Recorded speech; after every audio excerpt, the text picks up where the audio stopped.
figure, and I want to try to debunk this myth, okay?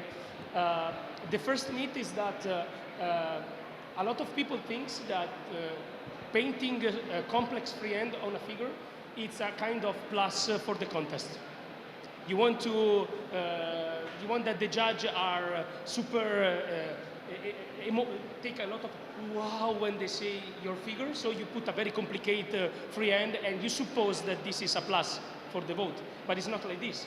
I judged every contest in the world, from the Golden Demon to Crystal Brush to historical contest to World Expo, and it's not like this, because if you do a fantastic freehand and it has a sense, it's a plus. If you do a crap freehand and it don't make sense, it's not a plus, it's a minus. Okay, so it's not that the question, and it's not a question of showing how great are you. It's not that. It's not something that helps you to show to the people how long is your dick, okay, or how powerful or our power you have in painting. It's not a demonstration of technique. It's not that. So for that reason, the first things for me when I paint freehands is to divide in two different big type of freehand you can do. The first one is when you do a strong reference freehand.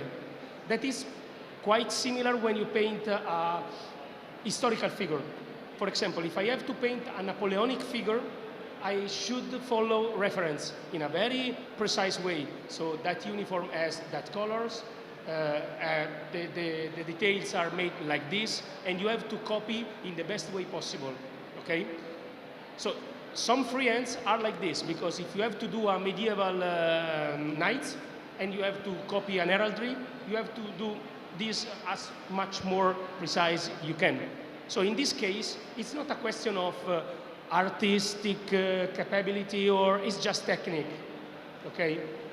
But the other side is that most of us here in free course, we paint fantasy. And when you paint fantasy, you are more free.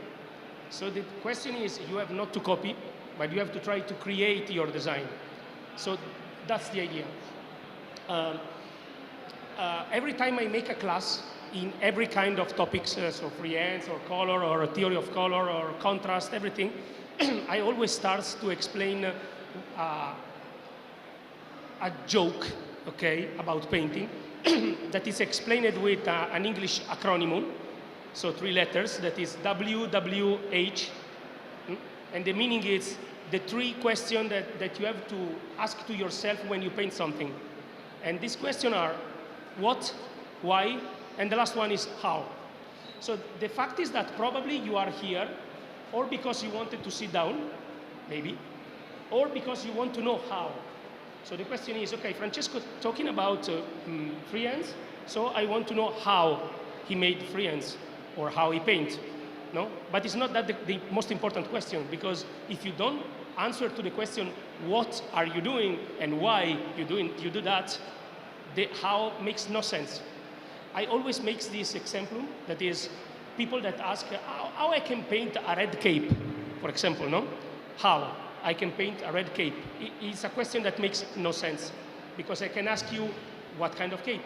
It's silk, it's cotton, it's synthetic science fiction kind of clothes.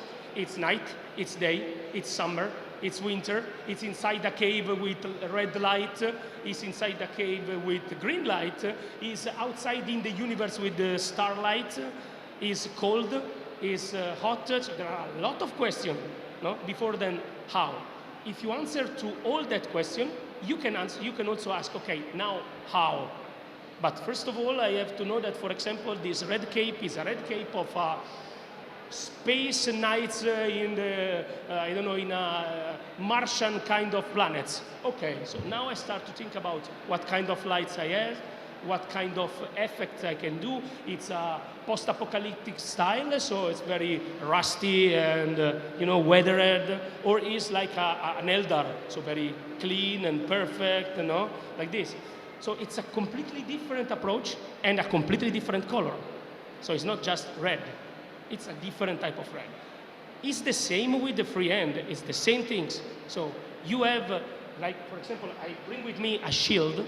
So the first question I have to ask to myself is, who is the owner of that shield? what is the story behind him, what kind of story tells the shield. Because, for example, a shield like this is a shield of a demon figure, okay? But it could be also from a paladin, why not? It could be from something science fiction. It could be his house shield, or he can stole this to someone that killed. So it can be also the shield of an orc that stole the shield from a paladin. This is a different story, for example. It could be the shield of a vampire count, or the shield of an undead one, so you can change everything. So the first question is that when you answer to this question, now you move into the other part, and the other part is searching for reference. At the beginning, I say to you that if you are in the fantasy side of the world, you should invent something, create something. But it's clear that probably someone of you has some attitude on drawing, no? Someone of you. So if you have attitude for drawing, probably you have advantage for that, because you know how to draw things. If you don't have this kind of capability, you need reference. So if I want to paint a skull on a shield, I have to know how a skull is made, and I can't just take this from my mind, because probably 99.9% I am wrong, because memories change, the things. So searching for reference helps to have an idea of what you have to do, but not for copy. If I have to do, I don't know, I want to invent an icon where I have a skull with a crown and the blood on the background. Okay, I'm searching. No, I don't go to internet and search skull with a crown, and no, I search for a skull. So I search different kind of skull, and I take the one that for me is better in this moment, and I use that. I search for different crowns, for example, because I want to be inspired. And maybe I mix 3, 4 different shapes that I saw. And I search for, I don't know, lake of blood or something like that. And I compose my figure. Okay? And normally when I do this kind of class, I have much more time, so we can go much more in deep. But now I have to be very hurry up. So I start to moving from what and why to how. Okay? So the first things about how is I search for reference, but I have in some way to guide myself. So, okay to be free, okay to be creative, but some guidelines helps you. And I have a suggestion. My suggestion is when you create your design, start to think about 3 things, 3 objects. The main one, the secondary one, and the background one. Okay? You could also make, I don't know, 5 objects, the principal, the secondary, the tertiary, you can do whatever you want. But this kind of guidelines helps you a lot. For example, before I say to you, I want to make a skull, so the principal things is the skull, is the center of my figure. The secondary is the crown, and the tertiary is the background. So a principal, a secondary, and a background. This helps very much for creating things. For example, I think that most of you comes from wargaming, probably. I don't know if you are painter or wargamers, or here it's a convention of wargame, no? Gamer. So probably everyone knows the lore by Games Workshop here, no? If I have to create something that is from Games Workshop, probably you feel that the Games Workshop is very strictly, no? So I have to do a figure from Games Workshop, I take one codex and I copy something from the codex. But in real, Games Workshop is quite free, because the lore is so big that you can mix a lot of different elements to create something new. So, for example, if I have to paint a Space Marine and I have to create a banner for the Space Marine, I never copy the banner. I try to find which one are the icons of that chapter. So I don't know, blood angels, so the Holy Grail, the wings, the blood, these elements, and I try to mix them in a different way. So you can create something very new, also using normal stuff. During my class on Freehand, I always explain to the people that you can create something really beautiful, also starting from very geometrical, easy things. So you can start from, I don't know, I want a sword with a sun and the sky. And you can create 300 different icons with that. The sword could be completely different, and it's very easy quite easy to draw a sword, no?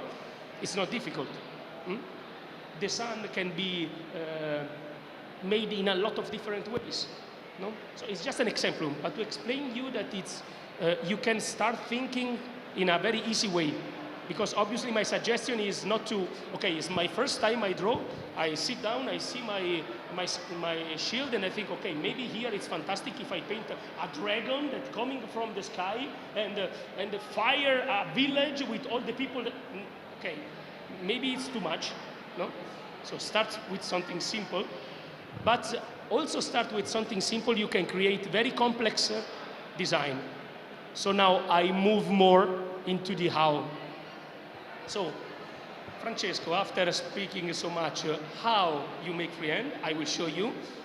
Before I just explain you the philosophy idea inside the technique that I use, that basically is that I am not a so great drawer.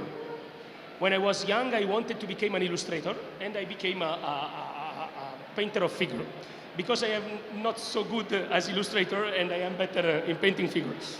But I always loved to create my design. No? My problem was always, when I draw, was always structure. I try to explain. If you give me a very good draw by a guy that is very good in drawing, and I have to paint it, probably I made a good work. But if I have to do the draw, I start to have a lot of problems. So my problem is structure. For these things, I make a lot of mistakes when I draw. And I develop my technique to try to find a way to have the opportunity to do a lot of mistakes and change it very quickly. So that's the idea. And I take the inspiration from the digital illustrator. I don't know if you've never seen the digital illustrator that makes speed painting on YouTube or something like that. Some of them, a lot of them, use this kind of techniques. They open Photoshop, they start to paint everything in black and white. Everything in black and white. So you arrive to the final result that is basically the canvas completely in black and white. So he's focusing only on the value of shadows and highlights, and that's it. He starts with sketch, and he moves just with the shadows and the highlight. No, don't care about colors in any way. So just value, no? Just contrast. When it's completely finished, they open several layers on Photoshop, and they start to adding color layers. And they change it, and if you see this kind of speed painting, they are very funny, because if it's, I don't know, 10 minutes of speed painting, 8 minutes and a half it's the drawing, and 1 minute is the color. It's like, and it's finished, no? Because when you have the structure finished, adding the color in Photoshop is very easy if you know how to do it. So when I saw that, I say, maybe I can do the same with the figure. I can try. And I try to do that. So my way, starting from this idea, to don't have in any way care for the colors when I draw. I have just to draw, focusing on draw. So I start with a very neutral color that is quite a gray. I will explain you now when I sit down. And then I move starting from a very rough design, and I correct, and moving into the final design that is completely finished in black and white.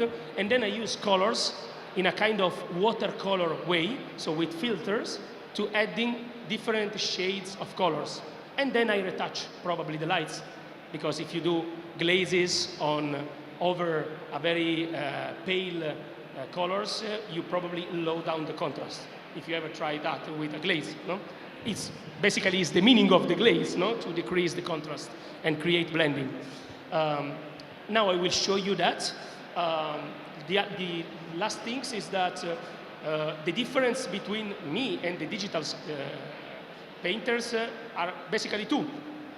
The difference also for you when you try this. The first difference is that you don't have, and I don't have, Ctrl-Alt-Canch or Ctrl-Z, so I can just come back. But the second things is that I don't start with the white. Normally they start with white or gray, and they add the black lining, and then they go with the volumes. I decide to start from the dark. So I start with a quite black background. It's not important if at the end the shield should be completely red or yellow. Don't care. I just care about the design. So I start with quite a black, and I move on just with the lights. So I don't draw lines, but I draw shapes. That is much more easy, because basically it's a question of covering the space. And now I try to show you that, okay? I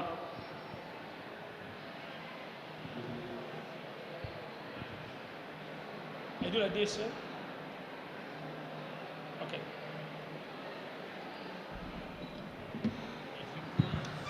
There, you can move. Okay, this is open, close. This is open with the Close. lines. Okay, perfect. Before I start, if you have some question, if not, I start to paint. I start to paint. Perfect.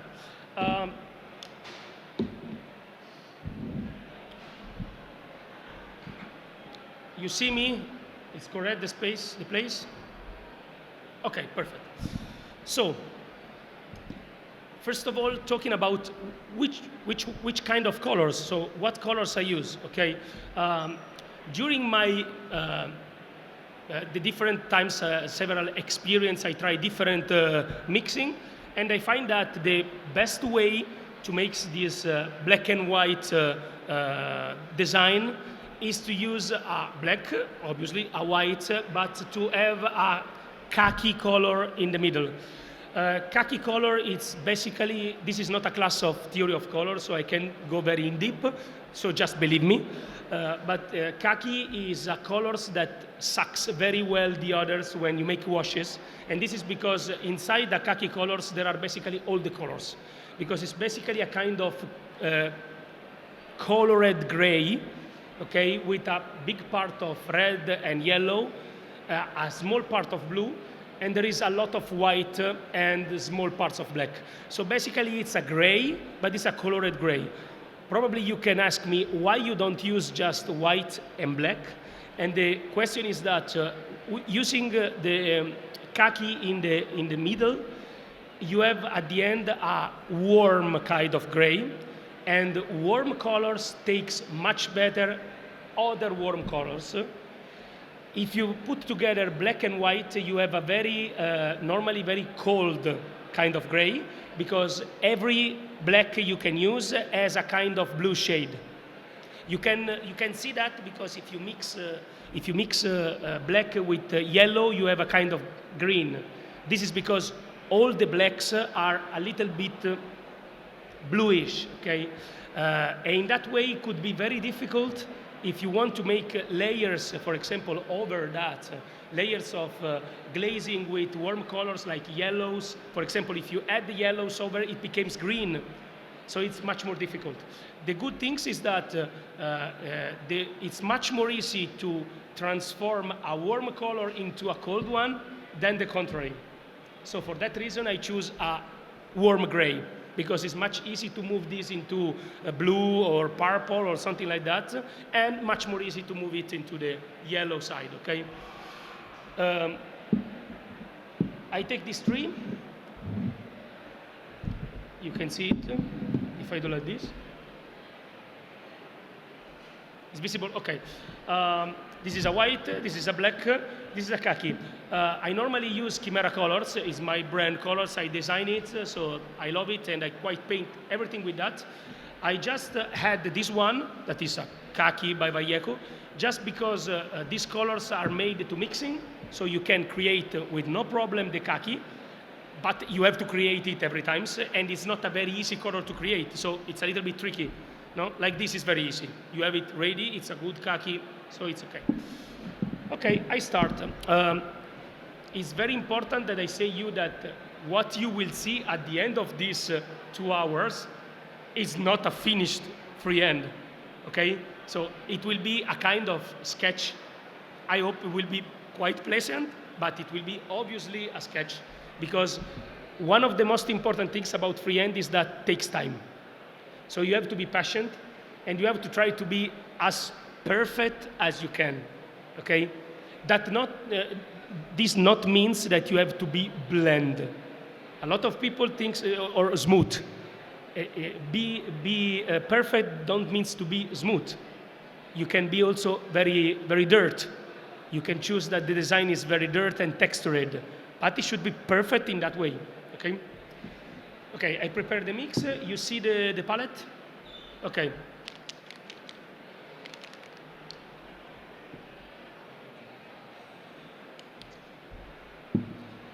Okay, so black, khaki, and white.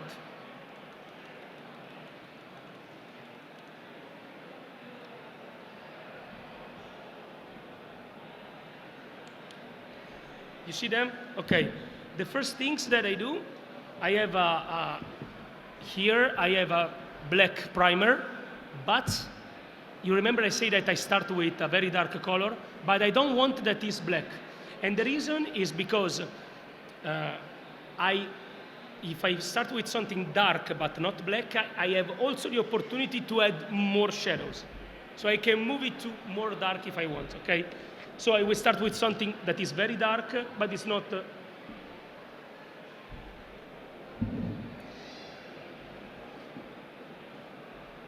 So black.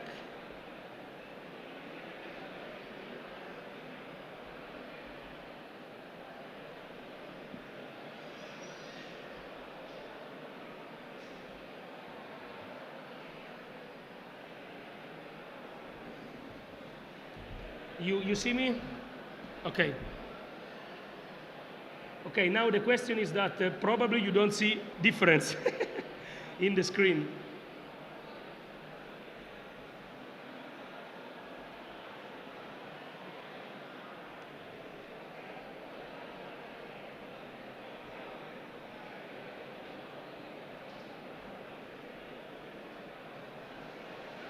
Okay. So I prepare my base coat. While I'm waiting that this base coat is ready, I do the most important things. So we remember what and why. So I have to decide what I have to draw here. So in this case, I try to be very simple. So it's a demon shield. So it's the shield of a demon, a very angry, terrible demon. So probably he is very Vanessium, so he has his face on the shield. I think it could be okay, no? So probably I made a kind of face of a demon. And the secondary element is that I want to put to him some kind of armor, helmets, and jewels, and something like that. This is because it helps me to let you see how I can start with a simple design and adding complexity on it. And I think that a kind of fire explosion in the background could be a good option, no? Also because I can show you how to start from something gray and let become this a kind of flame colors, no? Okay, so you have 5 minutes of someone. We have to wait a little bit. Okay, normally I have to take reference, you remember? But in this case, I don't use a reference, I use my mind. So probably I do something that is not perfect. So if at one point I have a doubt, I take my phone and searching also for you, and we search some reference, okay? Obviously, the necessity to have reference, it changes day after day, because every time you draw something, you achieve a kind of knowledge on that. You expand your vocabulary. So the first time you have to do an eye, you don't know how to do it. So you search it and you copy it. But maybe the 300th time you start to know how to do an eye, don't think about that, okay?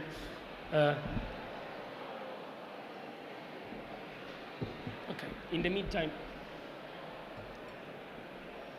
So the first things that I have to do now is to create a color that is just a little bit lighter than the background. I don't need a lot of contrast. I just need the difference that I can see. something that I can see, because in that part, in that moment, probably I paint something super rough that you see it and say, because it's just, the first things is just how I cover the space. I have a kind of shape, and I have to put this head of a monster. So, for example, it's a very stupid thing, but I have to put this head in the center. So if I start to paint a perfect head and then I look and it's not in the center, I can't do like in Photoshop, I move it, no? So it's a pain in the ass. So I have to make this properly at the beginning. So I have to search where the head should be. So I prepare my space, okay?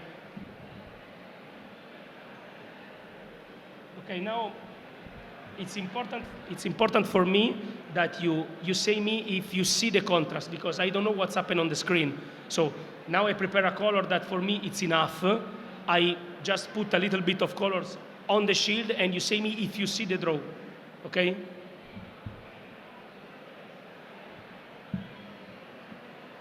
You see the difference?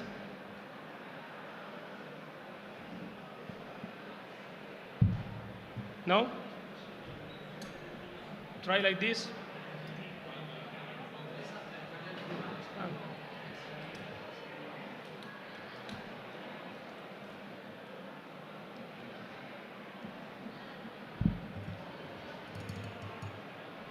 Maybe you can put the camera very close.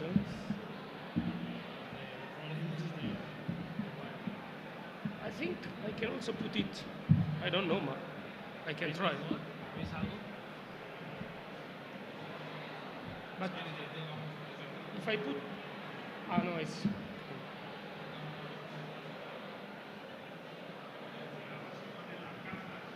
like this. Yes, like this, for example. Would be okay?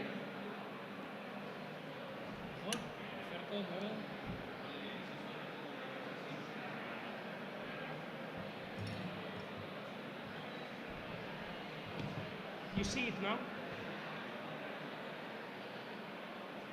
No?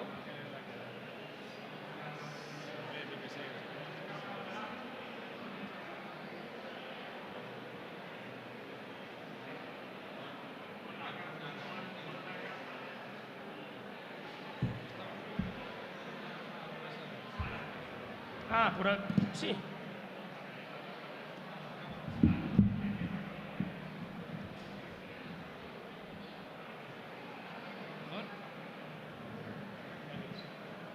So like this is okay? Okay. If I do like this and like this, it's okay too, because I don't have to, if not I paint like this.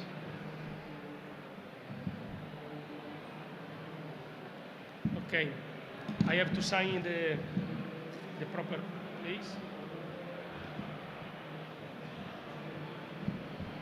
It's okay? Okay. You see the difference between the two colors? You see the contrast between, sorry. Do you see the contrast between the black and this color? It's clear? Okay, so I use that, okay? Okay, first of all, start to sketch, okay? Sketch the forms. When I paint, it's difficult that I speak, so I have to shut up. That is good, probably.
Okay, what I did, basically nothing, but I create a shape.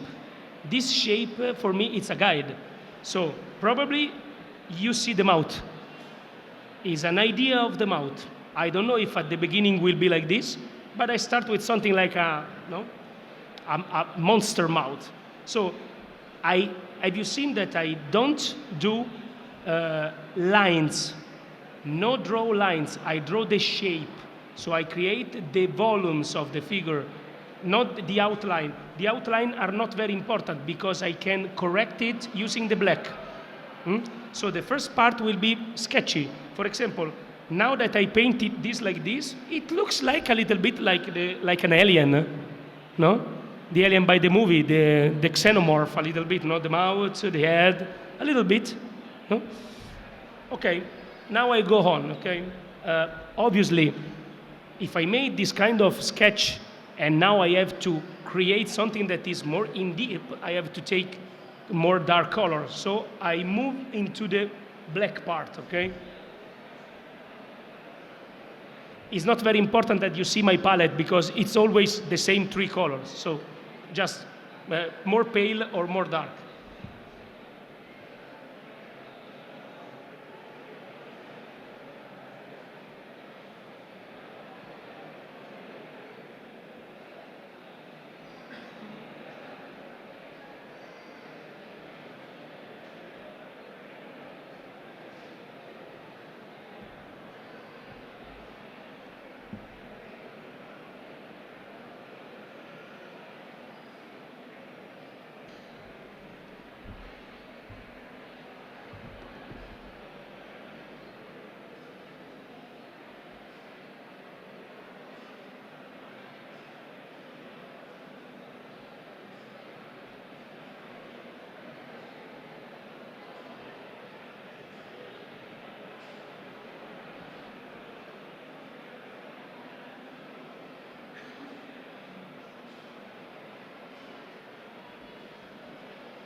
Okay, have you understand the point? Okay, if the point is clear now, for some minutes I will shut up and paint and show you how I move on, okay? The idea is now I start to add shadows and highlights, and during this I had details and suggestion and ideas. For example, you see I make a very big holes for the eyes because I am not sure now where the eyes should be. I just create a big zone and I can see it, okay? So for some minutes I will shut up and just paint.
because it's not visible on the. I don't know how to do it. I can put this. Try to put this here. The camera, not the position of the camera, so if they can. Yeah, sure. Stand up. Si queréis levantar. Maybe we can do something less technological, and you can come all over me, like in a big Spanish-Italian hug. Okay, you can try to do like this if you see better. Okay. Mejor? Okay. There is space for everyone. So I prefer it's more intimate, you know. It's more. Huh? Okay. I continue. Okay, just to increase the details and idea and things. Okay, it's very rough, but slowly it becomes better. Probably because of the time. We have some time, so I can continue.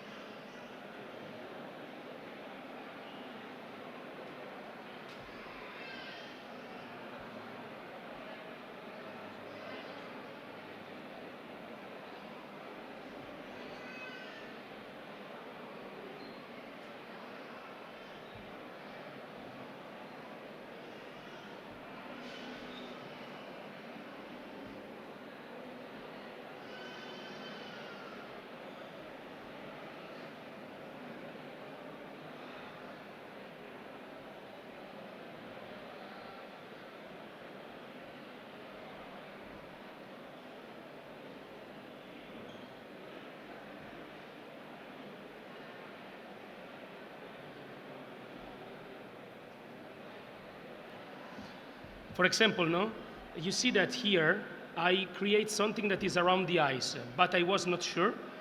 At the end, I decide that the position is correct, so I start to close the problem, no? So where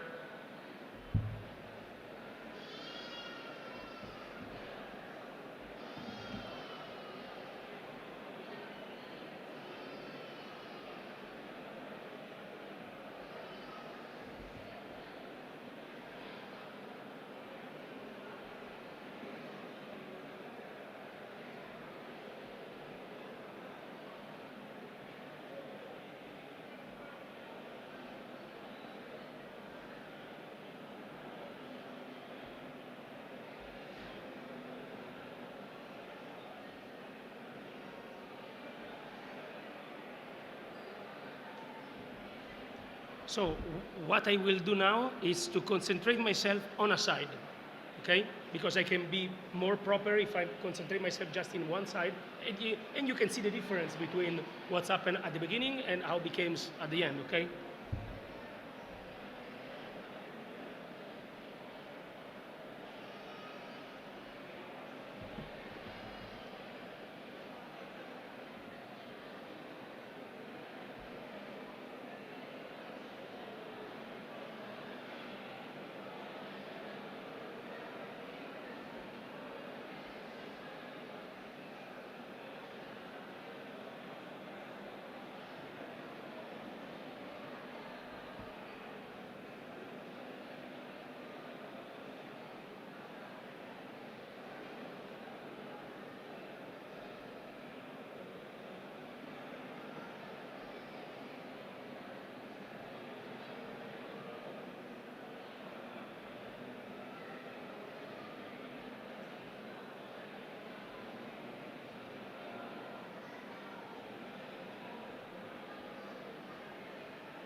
I do just one more step, and then I give it to you, the shield, and you can see it, okay?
Okay, take a tour.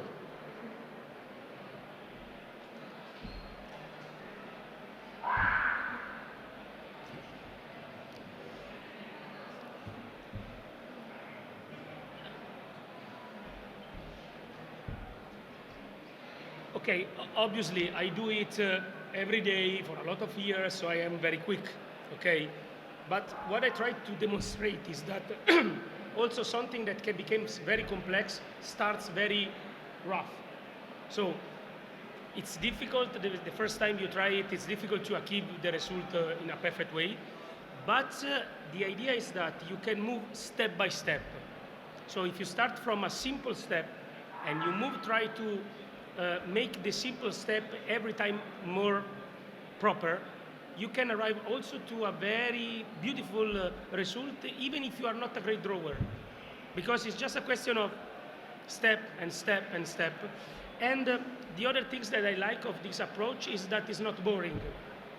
One of the problems with freehand is that freehand is a very technical application. So sometimes it's just a question of I sit down and I have to make the circle and should be very precise. If I erase something, no problem. You have to do a circle, do it like this, more or less it's a circle. Now you take the black and you move the black and try to, okay, it's a circle, no, okay, try again. I make a not a correct example because if you have to do a circle, you take a coin and you make a circle, okay? You have not to do a circle with your mind. But just to make an example, everything you have to do, you can erase very quickly. You can see the difference between one side and the other side. They are completely different. The one you see in the left, it's not so difficult to achieve. It's very rough and like this. And the other part starts to become something far from finished, but that looks okay.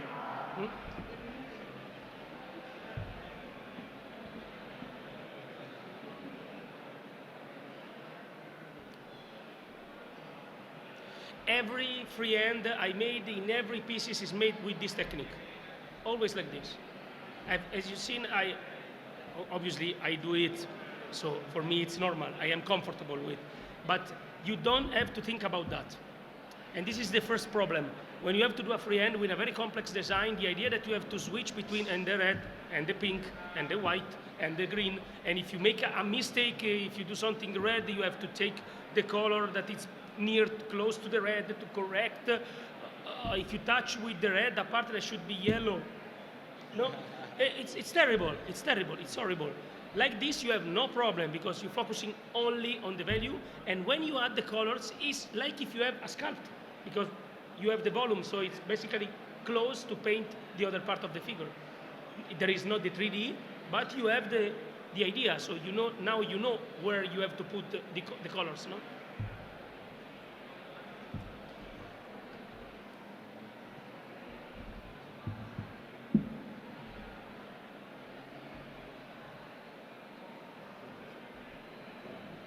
If you have any question, go. Maybe you do like this. Maybe this is a silly question, but when you add the color, you add the transparent color, or It depends. It depends. There's a legend on painting. Okay, it's a legend. When you start paint and you ask to someone that paint figure how to paint, they answer you that you have to thin. No, add water, dilute. You know the reason is because the first time you paint, if you have not the attitude with the brushes, you can do very thick, no, things with the colors, and the result is not good. Okay, so for that reason, the myth is you have to dilute a lot, but in real you have not.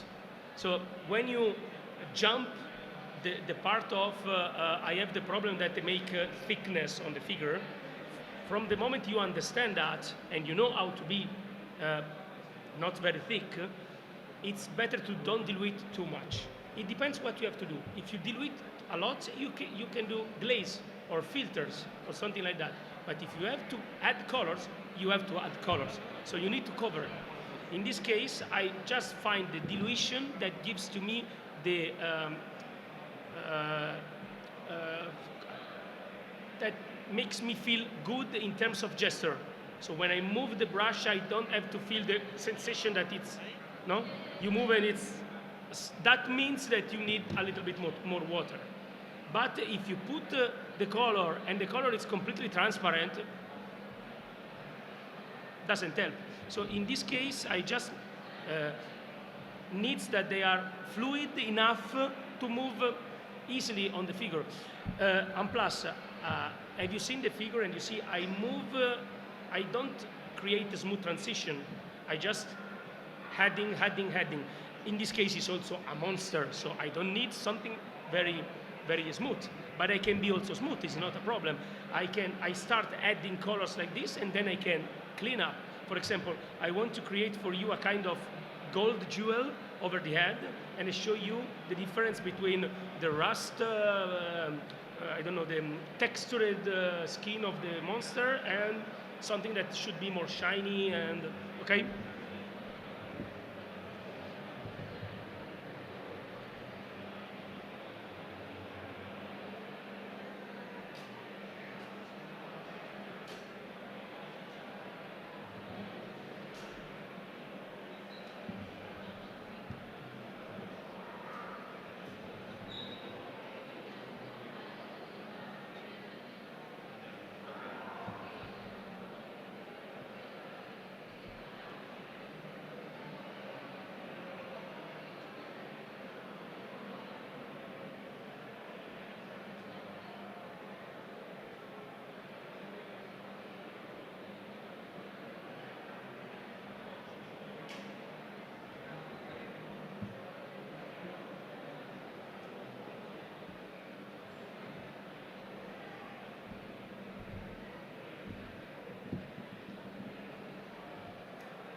Okay, now I move on. It's very important when you do the drawing in black and white that you arrive till the very white. The contrast should be very powerful because when you add layers, the contrast slow down. So you have to make some more contrast, okay?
Okay, pour white.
now I do for you very quickly the gem.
Okay.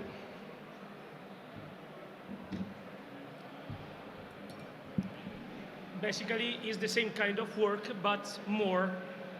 No? I- Every time more precise, every time searching the details and adding things.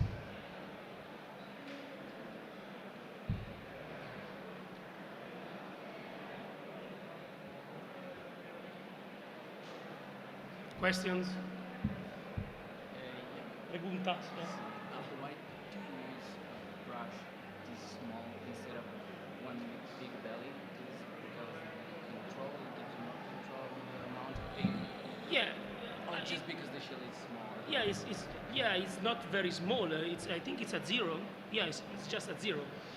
Because when you have to do freehand, you probably working something very small. So I love to have a very good point. So it's much more a question of point than for example, this one, it's another, I change this for this, but they are identical, so they are 2-0. But the problem is that this is older, so yes, the pointed is a little bit more like this. This is more pointed, so I choose the one with the best point. If I have to do something super little, this is not a super little shield, so, and it's a very rough design. But if I have to do something super little, I can also switch into a smaller brush. The problem is that if you use, for example, a triple zero, that I hate the triple zero, not because of the point is okay, but the problem is that in the most case, you can have the problem that you put the color, you arrive to the figure and it's dry. Yeah. So it's terrible. So I prefer a brush that has a good, yeah, the quantity of colors is a lot here, no? So you can continue paint for more times. So it will be okay even if it's a 1 or 2. If it has a good tip, it will It be could, okay. yes, but if you have to do, for example, this is a 2. Now, even if this is a very good brush, it's difficult to do something very little with that, no? So Yeah. even if I make the point, okay, it's a good point, but you know, it's bigger than the shield. So no, you choose the one that is better. Normally I paint with 3 brushes. 4 because I paint also with some big brush for something, but normally I paint with the 2, the 1 and the 0. I use the double 0 just for very, very little freehand. If I have to do something that is super little and detailed, in this case, you should be very precise. Now here, it's a monster. I try more to convey emotion and sensation than to search the perfect details. I do that only on the gems, and here to show you that you can be also very precise, no? Okay, if you understand the point, now I move on into the color part. Okay, I don't know how much time we have. Perfect.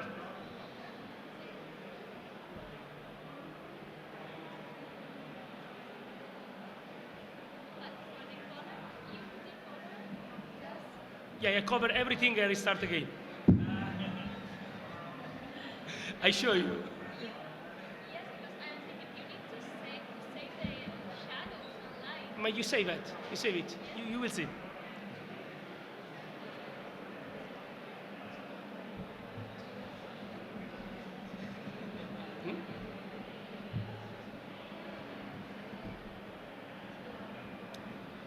Oh, I think take some reddish, purplish things for the face.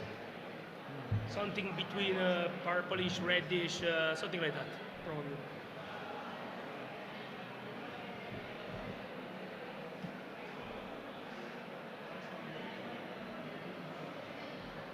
Okay, I put it on the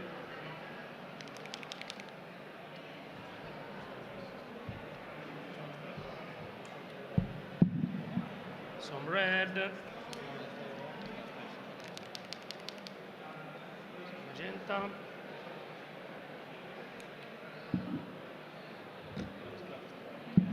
some purple.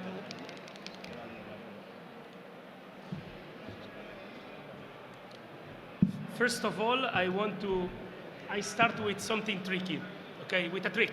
I show you a trick. Normally in painting there is not a lot of trick, it's just a question of learn how to do things. But sometimes you find trick in your life, no? So I want that, I want that this part, this kind of things on this kind of jewel became gold, okay? So I correct it. Okay. Now I show you a trick. Wait. Destroy everything.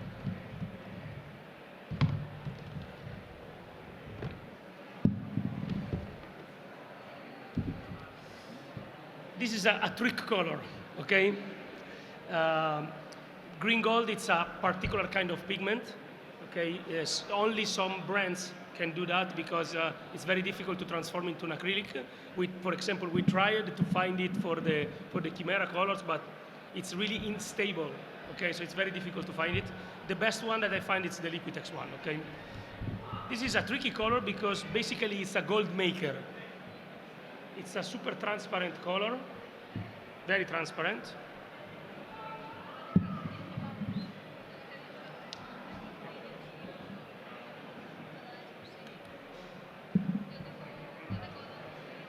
It's a very transparent color, but very powerful. So I take this.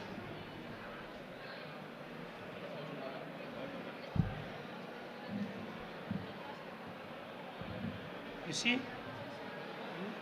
I just add a little bit of orange because I want it less green. And now I make this is the gold maker, okay?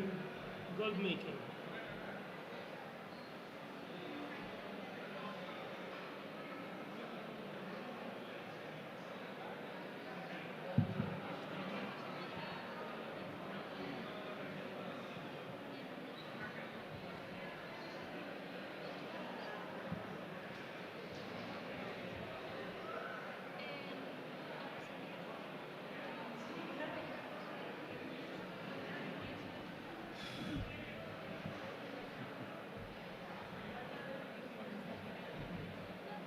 You see that shadows and highlights are there, and it becomes gold.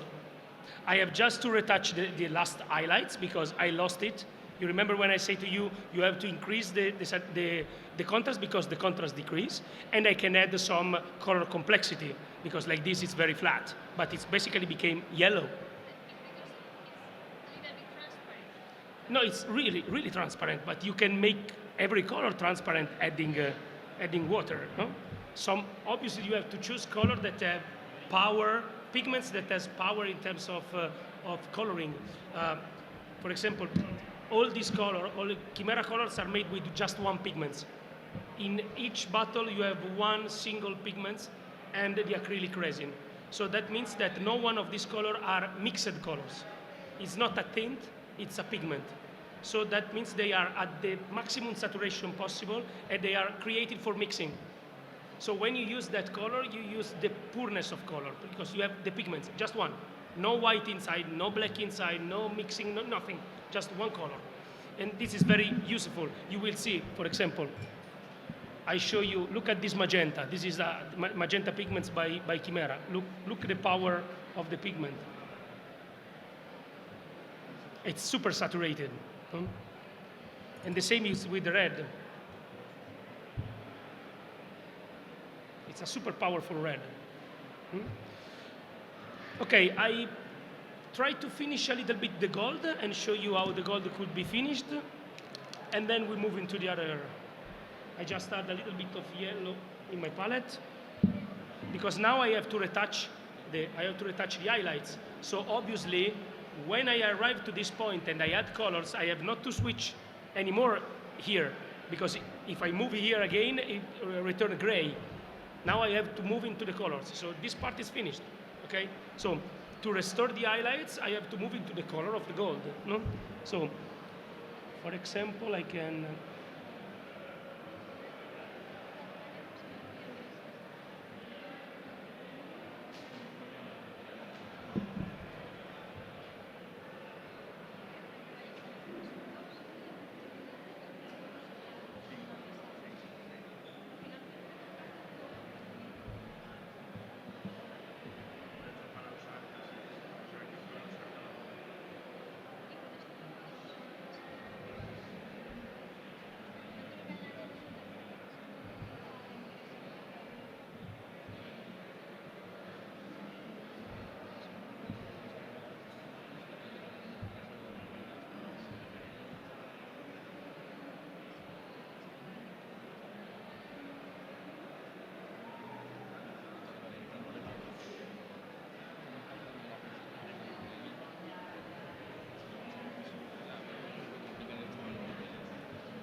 So choose the color for the gem.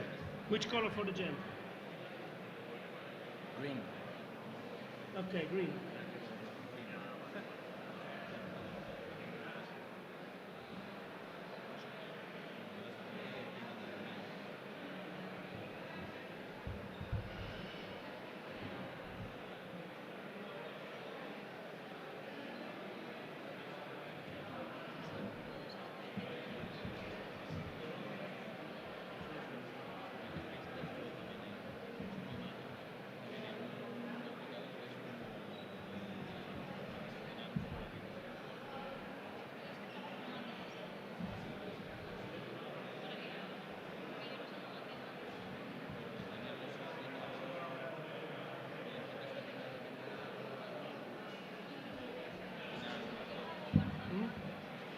Green.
Okay.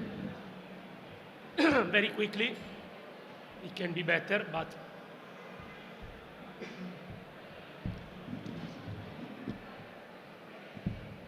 Can you use inks instead of paint? yes, but the problem of inks is that inks are shiny. So when you draw something in a little things with the problem is not the shiny in itself, because if you want it matte, and it became matte. The problem is that when you paint in a small parts and you have the lights on it and you do something shiny, you don't see nothing. So it becomes very difficult to see. So I prefer to always doing the freehands with matte colors. If I need, because I really want some kind of effect, I can do it, but you need to return it to the matte. Okay, so it's basically for that. But I don't need to do this with the inks, because these colors, for example, are powerful than like inks. Just fill it with water, just to be more Yeah, transparent. to be more transparent, and you go. Now we make the face. I move into something purplish, strange, and maybe we can do the flame around the bluish color. So maybe we can make some lights on the flame that moves into the face, no, and see some kind of effect like this.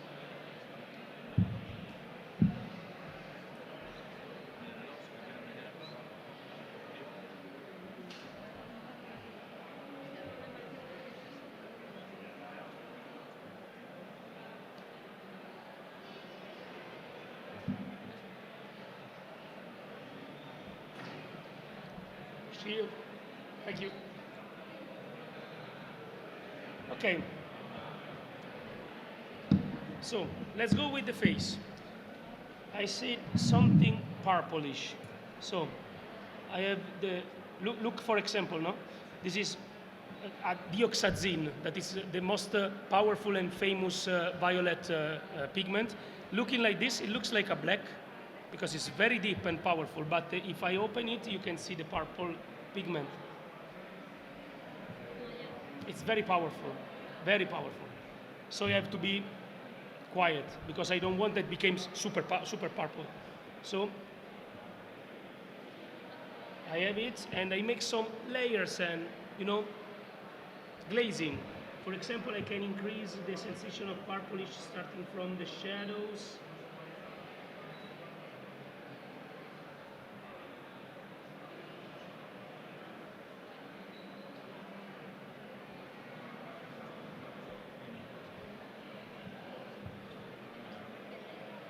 see, I had some purple on the shadows, but now I want to move into more magenta effect, so I add also the magenta.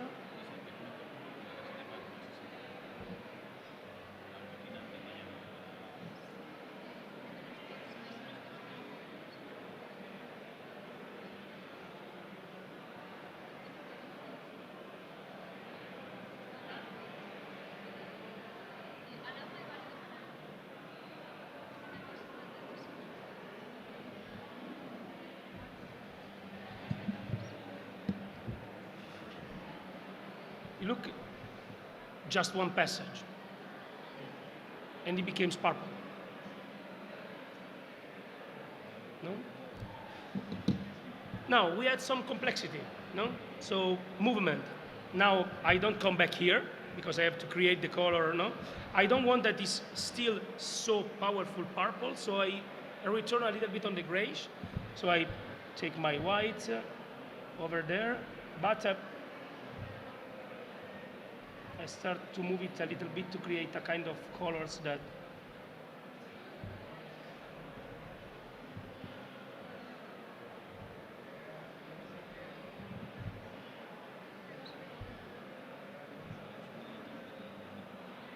okay.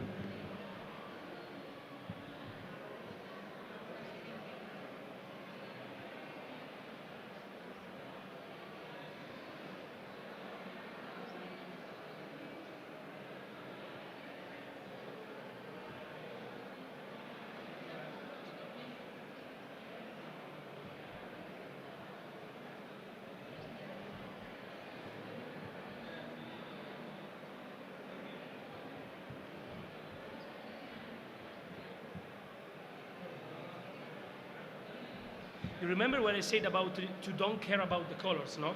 Now I can redo a lot of things very easily because the drawing is finished. So I have the outlines, I have the so I can move, I can change because I don't have the problem that I have at the beginning to be quiet and to try to find the proper shapes. I finish the shapes, so I just follow the shapes and moving. For example, I want to try to add some warm highlights also on the skin, and this will give more power to the contrast.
some purple, some magenta, some red, some yellow, and you can do whatever you want. Now, for example, if I want to do the flame, like a kind of turquoise fire, okay?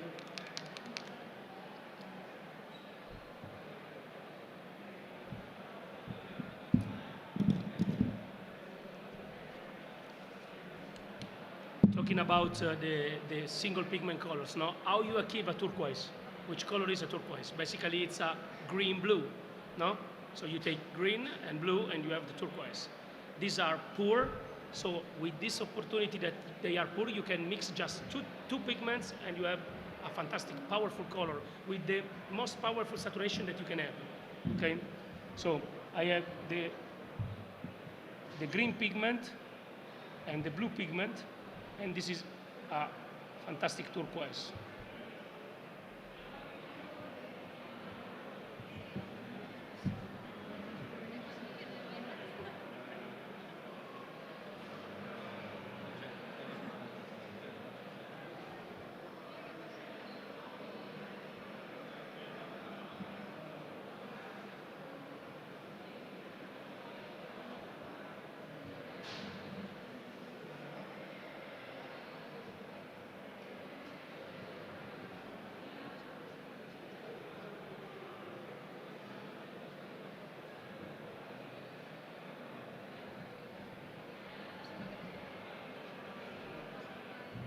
Because I have a kind of fire that is bluish, I can add some of this inside the gold, no? Because some reflection ideas. So for example, I can add it on some of the shadows. And I cover some part of the figure because there is the interaction of the blue. And now I can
Sorry, don't touch the table. One moment. Just one moment.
Take it.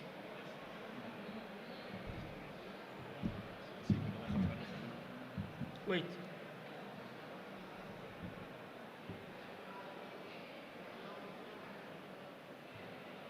Just to see.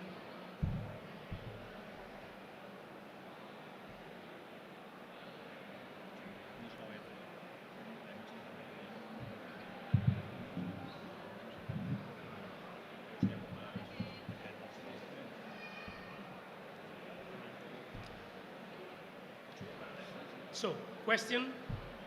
We have around 20 minutes more together, so I can continue to show you something more, but maybe we can speak about, because at the end, this is the idea.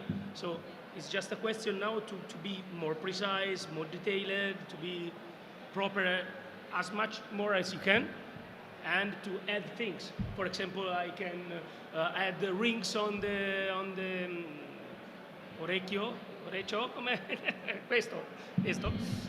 I can add the complexity on the jewel armor part made here. It's just very easy, but I can add any other spikes and parts of metal here. I can add more complexity on the flames. I can add, for example, I can decide that the other side of the face is completely different. Why not? Maybe as a mask, like the mask of the opera, no? Or something like that. It can be whatever you want. You can add more things and more things and more things. I can create a kind of border.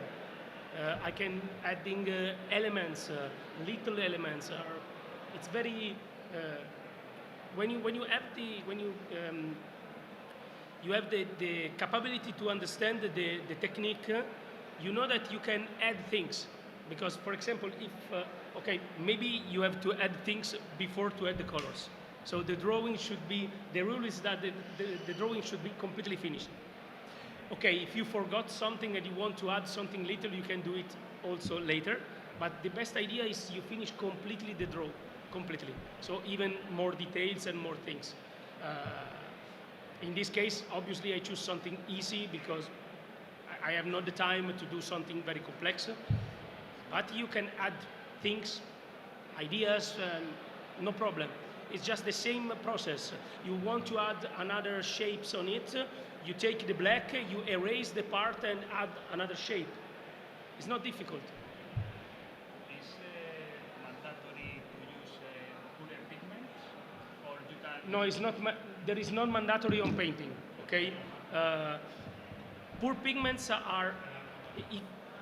If you are, there is a reason why this color becomes very. Sure. The reason why these colors became famous for the artist, it's because when you start to paint at one kind of level and you want to develop your capability to understanding of colors, using poor pigments and good pigments helps you a lot. Normally, modeling colors are good colors. For example, scale colors are good colors. Vallejo colors are good colors. Reaper colors are good colors. So I don't say that my colors are beautiful and thus are a crap. No, they are very beautiful, but they are created to gives to you a tone. You have a tone. It's not a color. It's a tone. So you buy this, you don't buy a color. You buy a tone that is these khaki tones. Inside there is almost 3, 4, or 5 pigments different. And normally, in the most case of these kind of brands, because they sell you a point of color, so a value, a tone, they don't care about what is inside.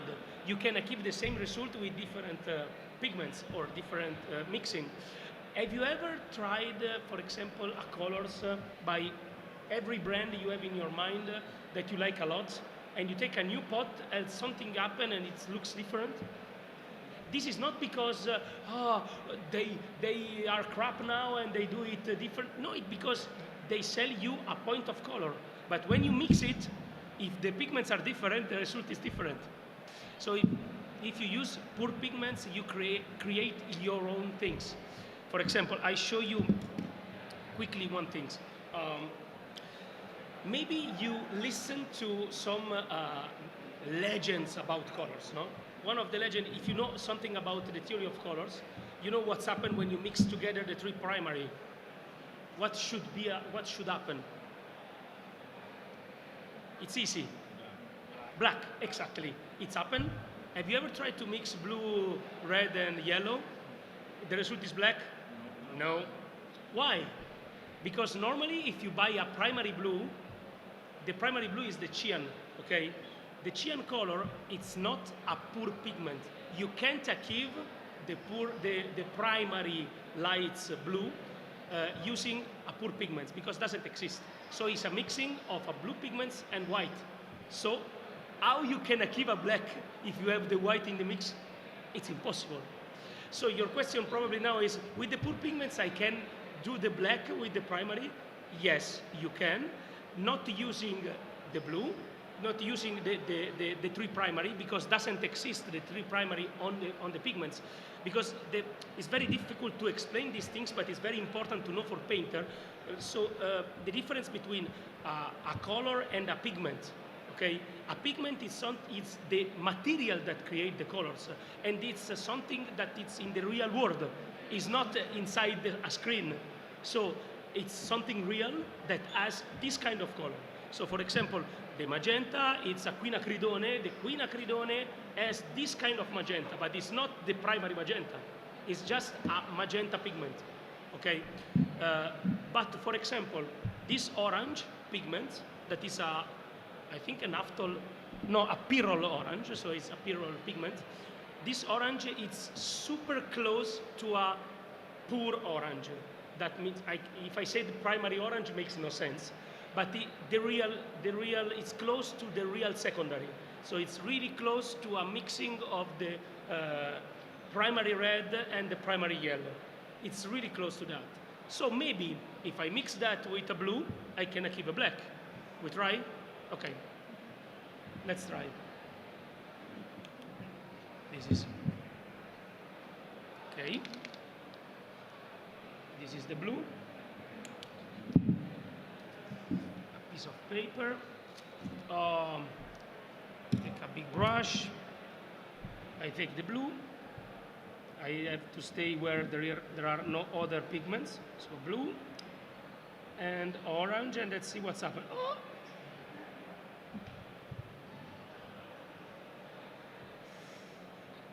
Maybe it's black.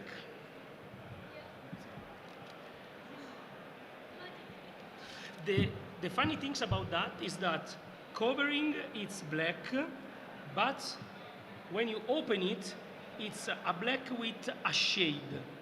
It has some kind of something inside. So it's different from this one. This one is a carbon black, okay? So it's a pigment made to do black, okay? It has a shade that is basically cold. This one can be a black with a kind of purplish, strange shade.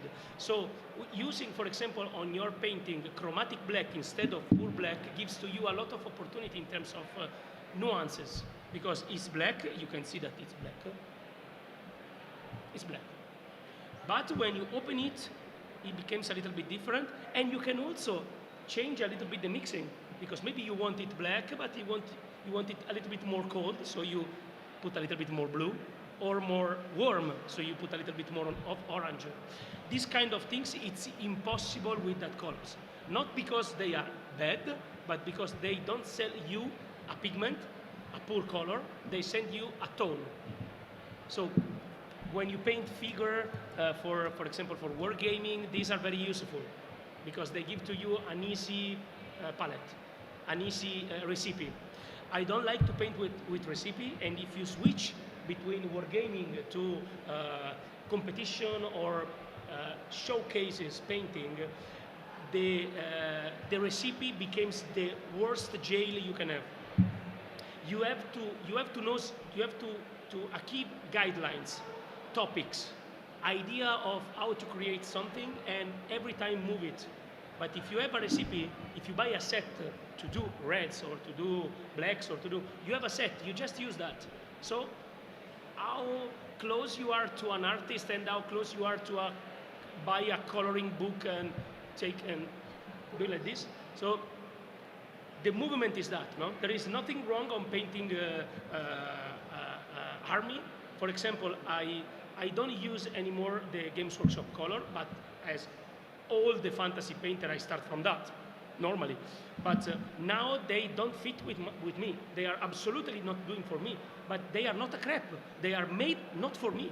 They are made not for artists. They are made not to paint figure for competition, even if you can use it. They are made for player that want to paint in the most easiest way possible. Have you seen the last one, the contrast color? No, I don't like that because for me they are jails. But for a gamer that don't want to paint, they want just to make a good army, they are like the Holy Grail. It's just a different kind of product. This is a product for modelers, so they are basically artist color, but matte. Normally artist color like this, like, what is my yellow? Color, what is the green gold? Color like this are made for artists, so they are very thick and they are shiny because there are no painter of canvas that want matte colors. Okay, they want that it's shiny because it's more deep, it's more, no? But we prefer matte colors, no? So we create colors that has the same quality of pigments, more amount of pigments, because there are 30% of pigments inside, so it's a lot. It's really a lot. You can dilute it a lot and still remains super powerful. Look.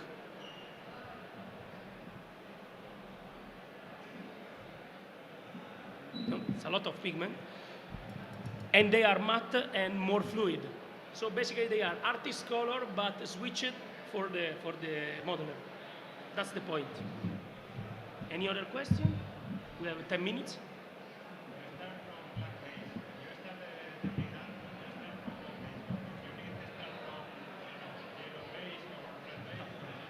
Why? Look at that. The background is blue. I started from black. No problem. The only difference is, for example, if you have to do a freehand, because this is how to do a freehand, a figurative freehand.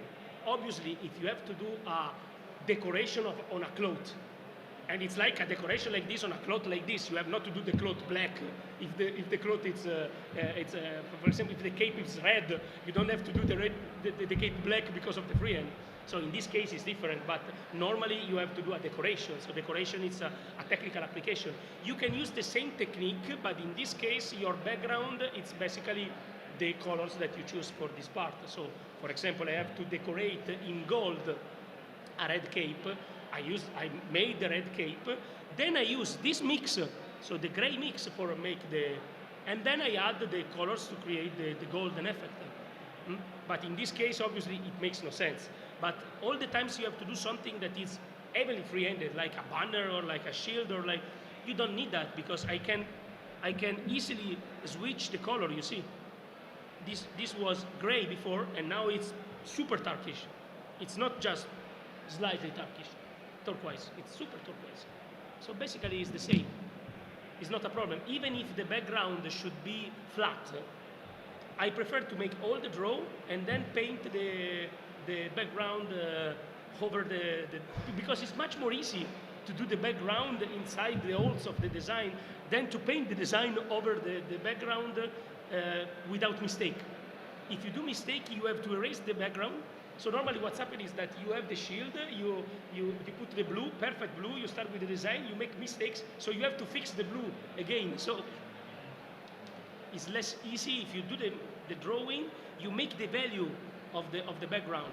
It's important to make the value of the background. So if the background should be textured, you have to make the texture in black and white. If you want that is a gradient, you have to do the gradient in black and white. And after you can use the blue for the red or the color that you choose to. You see how quickly I changed the color between gray to super colorful. It's very saturated. I don't make a figure that is grayish, it's saturated. You see that I had to come back into the gray because I wanted it less saturated. So that means that there is no problem that you have the gray inside. If you use color with big power of saturation, you can switch from the gray to red very easily. And you see I switch from the gray to the purple in 1 second. Super power, you see the gold immediately.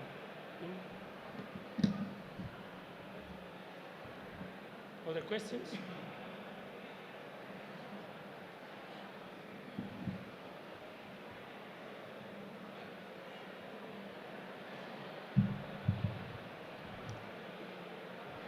I have to remain here for other 7 minutes. So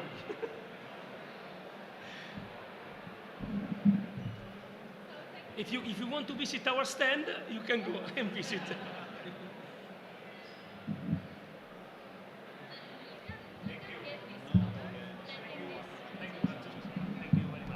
Thank you. Yes, but it's not the same because it's a mixed color. Yeah, exactly.